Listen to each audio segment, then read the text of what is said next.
नमस्कार. कथासागरमध्ये सगळ्यांचं स्वागत. आज आपण सर्वच जण नवीन वर्षाचं स्वागत करायला उत्सुक झालेलो आहोत.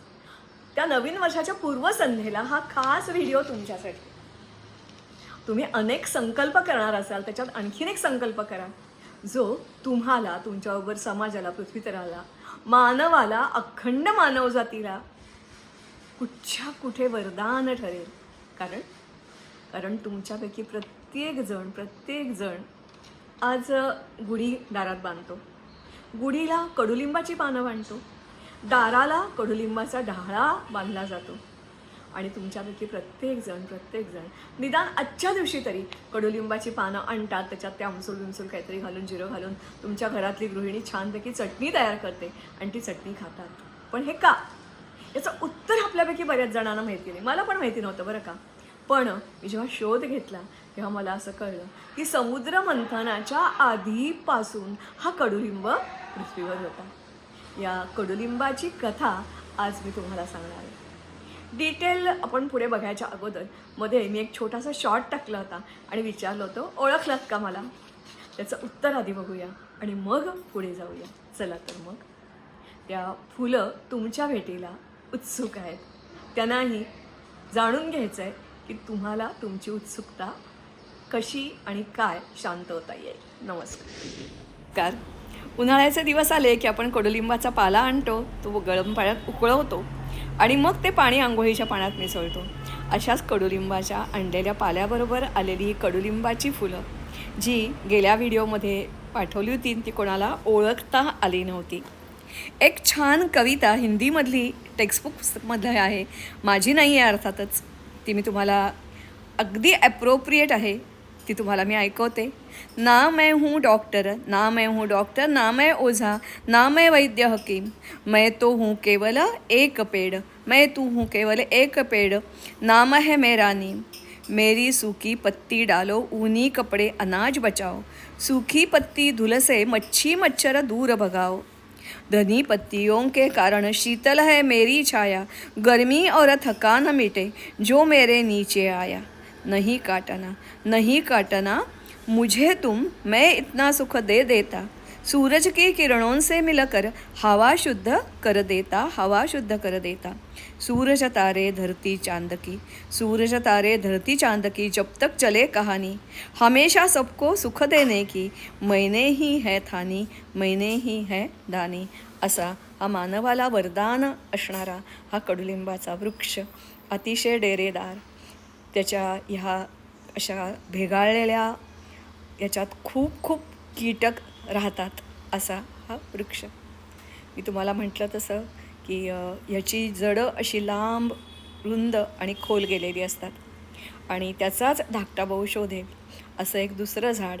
ह्या दोघांनाही आपण वाचवूया, लावूया आणि निसर्गाचं संवर्धन करूया आणि आपलं रक्षण करूया. चला तर मग थांबू नका. हे त्याचाच धाकटा भाऊ शोभेल असं हे दुसरं झाड, ज्याला म्हणतात करंज. तशीच कडू चव, करंजीच्या आकाराच्या बिया म्हणून करंज, अशीच फुलं, अशीच फळं. सेम प्रॉपर्टी, औषधी, ज्याला म्हणतात शेतकऱ्यांचा AC, कारण याच्या खाली टेम्परेचर कमी असतं. सदाहरित, दीर्घायुषी आणि मानवाला वरदान असं हे औषधी गुणांनी युक्त झाड. ह्याच्या बिया ह्या सर्वत्र वाऱ्याबरोबर पसरतात आणि ओढ्याकाठी, नदीकाठी, जिथे कुठे त्यांना थोडाशी जमीन आणि ओलावा मिळेल तिथे रुजतात आणि मग मात्र त्यांना पाणी लागत नाही घालायला, सहज उंच वाढतात आणि आयुष्यभर मानवाला भरभरून देत राहतात. आपण त्यांचं ऋण फेडूया. चला तर मग थांबू नका.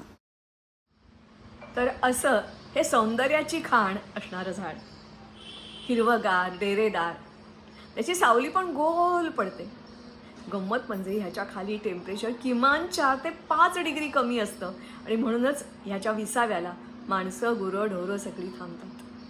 नुसती सावली मिळते असं नाही, तर ती खूप आरोग्यदायी असते.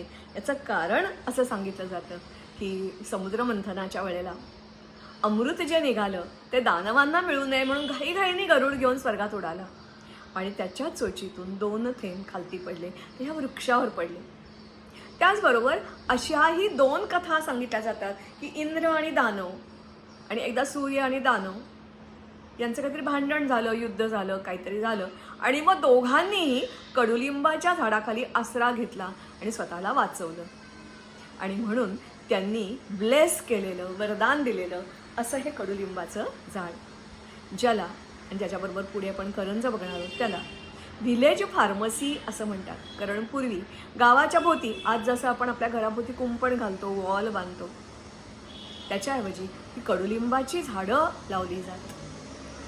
आरोग्य नांदावं, बाहेरचं पोल्युशन किंवा इतर रोगराई जंतू खेड्यात येऊ नयेत म्हणून.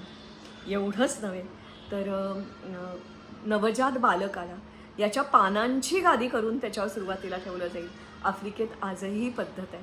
बाळंतिणीला ह्याची हिरवी पानं आणि गुरांना सुद्धा सुरुवातीला काही दिवस ह्याची पानं देतात, त्याच्यामुळे दूध वाढतं असं म्हणतात. एवढंच नव्हे तर हे झाड उत्तर प्रदेश, बिहार या ठिकाणी प्रत्येकाच्या अंगणात लावलेलं असतं आणि संध्याकाळी गप्पा मारत खाटल्यावर ह्याच्यावर सगळी बघतात. आणि मग पूर्वीच्या पिढीच्या दीर्घायुष्याचं रहस्य हे यात दडलेलं आहे. एवढंच नव्हे तर कोबी, सुरण, काकडी, बटाटा, लसूण, टमॅटो, द्राक्ष, सफरचंद, कापूस, ऊस अशा प्रत्येक शेतामध्ये एखादं तरी कडुलिंबाचं झाड मधोमध आणि 4 कोपऱ्याला लावलं तर त्याच्यात कीड जी येते अगदी टोळधाडीपासून सुद्धा या सगळ्या पिकांचं रक्षण करण्याचा गुणधर्म या कडुलिंबामध्ये आहे. सर्वसाधारणपणे हे झाड दुर्लक्षित मात्र आहे, कारण आंबा, फणस, जांभूळ यासारखी फळं गोड नसतात असं आपल्याला वाटतं, पण असं नाही आहे.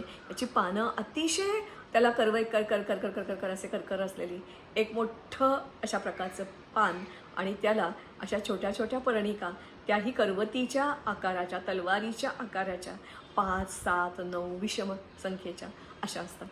ही पानंही खूप गुणकारी असतात. सगळे औषधी गुण जे झाडात आहेत हे पानातही असतात. ही पानं शेतात मिसळली की शेतात कीड येत नाही असं म्हटलं जातं. याचबरोबर ही पानं ही सदाहरित हा वृक्ष आहे. एकदा पानगळ झाली की दुसरी येतात, तिसरी येतात, चौथी येतात, आणि डोंगर दऱ्यात कुठेही वाढतात, शेकडोनी वाढतात, आणि बरेच वेळेला मग ती आपल्याला त्याचं महत्त्व माहिती नसल्यामुळे ती काढून टाकली जातात. मात्र एरवी हे दुर्लक्ष केलं, पाणी घातलं नाही, त्याला निगा करायला नको, रखरखाव करायला नको, तरी हे झाड बिचारं वाढतं. आणि 1-2 नव्हे तर चक्क काही झाडं 300 वर्षापर्यंत जिवंत राहिल्याची उदाहरणं आहेत. आणि ह्या 300 वर्षाच्या काळात त्यांनी मानवासाठी असंख्य असंख्य असंख्य उपयोग तर दिलेच आहेत, पण लाखो मोलाची संपत्ती तयार केलेली आहे.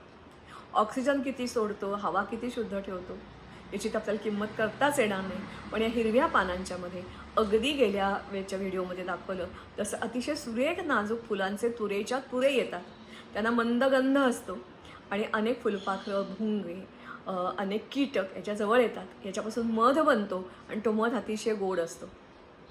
या फुलं जराशी सुकली खालती पडतात. खालती पडताना साधारण सुरगळलेली असतात म्हणून आपल्याला ती फारशी कळत नाही, बारीक असतात त्यामुळेही लक्षात येत नाही. मातीत मिसळून जातात. मुंबईसारख्या रस्त्यावर कचरा साफ करणारे कचरा करून घेऊन जातात. याला बोराच्या आकाराची हिरवी फळं प्रथम येतात आणि मग ती पिवळी होते. ही हिरवी फळं खायलाही जसे पक्षी येतात तसे पिवळी पक्षी येतातच येतात. पण या पिवळ्या फुलांना, पिवळ्या झालेल्या या फळांना आपण निंबोणी म्हणतो. गाणं पण आहे ना, निंबोणीच्या झाडामागे. त्या निंबोण्या आणि गावातली मुलं या निंबोण्या खातात, कारण या निंबोण्या गोड असतात. बघा, झाड कडू मात्र त्याच्या निंबोण्या मात्र गोड असतात. या निंबोण्यांच्यामध्ये जे बी असतं ह्याचं तेल काढलं जातं आणि ते सौंदर्य प्रसाधनं आणि औषध उद्योग याच्यात वापरलं जातं. मला वाटते आजकालच्या काळामध्ये आपण जे फेस पॅक वापरतो किंवा निरनिराळे शॅम्पू, अनेक कृत्रिम विकत घेऊन जे जे सौंदर्य प्रसाधन येतं या सौंदर्य प्रसाधनामध्ये आयदर करंज किंवा कडुलिंब याचा वापर केलेला असतो. एवढंच नव्हे तर पूर्वीच्या बायका याचं जे लाकूड असतं त्याची फणी करून केस विंचरायला वापरायच्या, कारण अशी फणी सारखी पिरवली गेल्यामुळे ते रोगजंतुकारक आहे. त्यामुळे खोडे, उवा किंवा काही जणांच्या केसात कोंडा होतो, असा खाज उठते, हे सगळे रोग आपोआप बरे होतात. काही जणांचे केस कर्ली होतात, त्याला फाटे फुटतात, तेही थांबतं. केस गळायचे थांबतात. आणि लांब सडक काळे कुळकुळीत. पूर्वीच्या बायकांचं बघा, आपले केस आता 30, 35, 40 इथे पिकायला लागतात. त्या बायकांचे केस मात्र पूर्वी अशा प्रकारचे काळे कुळकुळीत असायचे. त्याचं रहस्य हे होतं. आजकालच्या काळामध्ये तर जसं मी म्हटलं तसं जेल, जेली, फेन, मास्क, शॅम्पू, क्लिन्सिंग मिल्क हे तर वापरतात. त्याच्याशिवाय हे तेल उंगड म्हणून वापरलं जातं. चामडी कमवण्यासाठी वापरलं जातं. औद्योगिक क्षेत्रात ह्याला भरपूर अशी मागणी आहे. कारण व्रण, कफ, खोकला, अंगदुखी, थंडीमध्ये आपली जी हाडं अशी मोडून येतात, या सगळ्यावर हे उपयोगी आहे. एवढंच नव्हे तर भविष्य काळात बायोडिझेल म्हणून हे अतिशय उपयुक्त ठरणार आहे. याच्याशिवाय आजकाल जी अनेक जमिनी वाळवंटीकरण होत आहेत, ते वाळवंटीकरण रोखण्यासाठी म्हणून ह्या झाडाचा उपयोग आजकाल केला जातो. खास करून जे मागास देश असं आपण म्हणतो, त्या मागास देशामध्ये वाळवंटीकरण वेगाने होत आहे. ते रोखण्यासाठी मुद्दामून या झाडांचा प्रचार, प्रसार आणि लागवड केली जाते. अर्थातच मी म्हटलं तसं हे कीटकनाशक आहे, जमीन सुपीक बनवतं, नंतर आरोग्यदायी आहे. याच्याशिवाय कमी देखभाल लागते, कमी पाणी लागतं आणि बऱ्याच वेळेला आपला असा समज असतो की याची मुळं घराच्या जवळ लावलं तर भिंतीत शिरतील का, घर पडेल का, असं नसतं. तर ह्याची मुळं व्हर्टिकल वाढतात, आत खोल जातात, कारण त्यांना पाणी शोषून घ्यायचं असतं. दुष्काळातही ही तगून राहतात. कारण बघा ना, जंगलामध्ये कोण कोणाला जातं पाणी घालायला, जंगलामध्येही तगून राहतात. असं हे नंतर आणखीन एक सगळ्यात महत्त्वाचा भाग म्हणजे याच्या ज्या काड्या असतात ते दंतवण म्हणून जसं वापरतात, तसं होम हवन करताना आपण त्या होम हवनासाठी म्हणून याचा वापर केला जातो. कारण याचा जो धूर असतो, हा जो धूर अतिशय चांगला जंतुनाशक अशा प्रकारचा असतो. आजकालच्या काळामध्ये याचे गुण लक्षात घेऊन स्वयंपाकघरात लागणाऱ्या पोळपाट, लाटणं, फळी, चमचे, बाऊल अनेक गोष्टी वापरतात. याचं लाकूड हे टणक असतं, त्याच्यात रोग पटकन पडत नाही, दीर्घकाळ टिकतं आणि त्यामुळे अनेक कारणामध्ये म्हणजे घराच्यामध्ये रेल्वेचे रूळ असेल, बांधकामामध्ये पॅनल, सिलिंग, हत्यारं वापरलं जातं. अगदी लहान लहान काड्या असतात, ते जळाऊ लाकूड म्हणूनही वापरलं जातं. मला असं वाटतं ॲग्रिकल्चर रिसर्च सेंटर आणि टाटा एनर्जी रिसर्च इन्स्टिट्यूट आणि खादी अँड व्हिलेज इंडस्ट्रीज या तिन्ही संस्था याच्यावर खूप आणखीन संशोधन करत आहे आणि याचा उपयोग, वापर लोकांना समजावा. आणि त्याचप्रमाणे एक स्लोगन दिली जाते आणि ती स्लोगन अशी आहे की प्रत्येकाने एक झाड कडुलिंब लावा, म्हणजेच एक फॅक्टरी औषधाची प्रत्येकजण तयार करा. ती कशी? विना लागत अशा प्रकारे, विना खर्च, विना मेहनत एक कडुलिंबाचं झाड लावा आणि एक आरोग्य फॅक्टरी सुरू करा, औषधाची फॅक्टरी सुरू करा, असं यांनी स्लोगन दिलं जातं.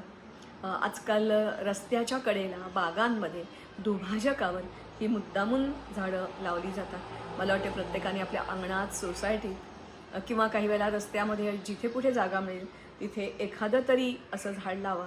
हे तुम्ही दुर्लक्ष करता, हे दुर्लक्ष करू नका. म्हणून मुद्दामून हा व्हिडिओ. मला असं वाटतं की दीर्घायुष्य 300 वर्षात आपल्याला नक्कीच नको आहे, पण आपण गेल्यावर सुद्धा आपण आपल्या पुढच्या पिढीला काय देतो? तर हे झाड दरवर्षी काही लाख रुपयाचं उत्पन्न मिळवून देतं. जर प्रॉपर तुम्हाला विक्री करता आली तर त्या पुढच्या पिढ्यांसाठी असं जमवलेले रुपये, पैसे, बँकेतले दागदागिने कधीच खलास होतात नाही का? पण ही संपत्ती मात्र अशी आहे की ती संपत्ती तुमच्या पुढच्या पिढ्यांना सतत आणि सतत त्यांच्यावर आपदा आली तरीही त्यांना इन्कम देत राहील, आरोग्य देत राहील. तेव्हा चला आपण नवीन वर्षात संकल्प करूया की कडुलिंबाचं झाड निदान एक तरी लावूया. दरवर्षी जमलं तर फारच छान. आणि भविष्याचा वेध, भविष्यामध्ये याला आणखीन मागणी येणार आहे. कारण मी मगाशी म्हटलं तसं बायोडिझेल किंवा त्याचं इतर हवा प्रदूषित होणं अनेक कारणासाठी याचा उपयोग येणार आहे. आणखीन एक खरी छोटीशी गंमत जे ऐकून तुम्हाला खूप आश्चर्य वाटेल. आपले पूर्वज किती धोरणी आणि ज्ञानी होते.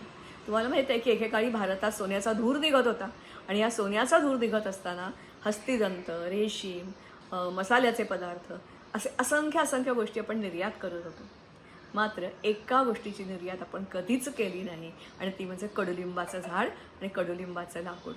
कारण याचं जे सिक्रेट आहे ते सिक्रेट बरेच वर्ष आपल्या भारतीयांनी जपलं. मग मात्र जिथे जिथे भारतीय गेले तिथे तिथे आणि चीननी तर एकदा अभ्यासाची टीम म्हणून आपल्याकडे पाठवली आणि पद्धतशीररित्या चीनमध्ये पूर्वी कडुलिंब नव्हता, पद्धतशीररित्या कडुलिंबाची लागवड केली असं म्हटलं जातं. तेव्हा असा हा बहुगुणी वृक्ष नवीन वर्षामध्ये नवीन संकल्प, एक तरी झाड लावूया, एक तरी झाड जगवूया, आरोग्याचा मंत्र जगाला देऊया, आपण गेल्यावर सुद्धा आरोग्य फॅक्टरी आपली सुरू ठेवूया. नमस्कार, धन्यवाद. लाईक करा, शेअर करा, सबस्क्राईब करा आणि इतरांना फॉरवर्ड करा. नमस्कार.